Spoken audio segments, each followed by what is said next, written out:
ಅಲ್ಲಲ್ಲ ಅವ್ರು ಯಾರು ಹೇಳ್ಕೊಂಡಿದ್ದಾರೋ ಗೊತ್ತಿಲ್ಲ ನಿಮಗೆ. ನಾನು ಹೇಳಿದ್ದು 4ನೇ ತಾರೀಕು ವರದಿಯನ್ನ ಕೊಡ್ತಾರೆ ಅಂತೇಳಿ. ಇವತ್ತು ವರದಿ ಮುಖ್ಯಮಂತ್ರಿಗಳಿಗೆ ಕೊಡ್ತಾರೆ.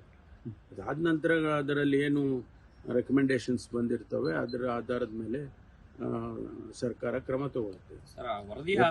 ಒಟ್ಟಾರೆ ಒಳ ಮೀಸಲಾತಿ ಆಗಬೇಕು ಅನ್ನೋ ಉದ್ದೇಶದಿಂದಾನೇ ಇದನ್ನ ಮಾಡಿದ್ದೇವೆ. ಅದು ಮಾಡ್ತೇವೆ ಸರ್ಕಾರ. ಸರ್, ಬಡ್ತಿ ಮುಂಬಡ್ತಿಯ ವಿಚಾರಕ್ಕೆ ಈ ಗೊಂದಲಗಳಿಗೂ ಈ ವರದಿಗೆ ಏನಾದರೂ ಸಂಬಂಧ ಇದೆಯಾ ಸರ್? ಅಲ್ಲಲ್ಲ, ಇದು ಏನಾಗಿತ್ತು ಅಂತ ಹೇಳಿದ್ರೆ ರೆಕ್ರೂಟ್ಮೆಂಟ್ ಅನ್ನ ಈ ಒಳ ಮೀಸಲಾತಿ ವರದಿ ಬಂದು ಅನುಷ್ಠಾನ ಆಗುವವರೆಗೂ ಇದು ರೆಕ್ರೂಟ್ಮೆಂಟ್ ನಿಲ್ಲಿಸಿ ಅಂತ ಹೇಳಿ ಕ್ಯಾಬಿನೆಟ್ ಅಲ್ಲಿ ತೀರ್ಮಾನ ಆಗಿತ್ತು.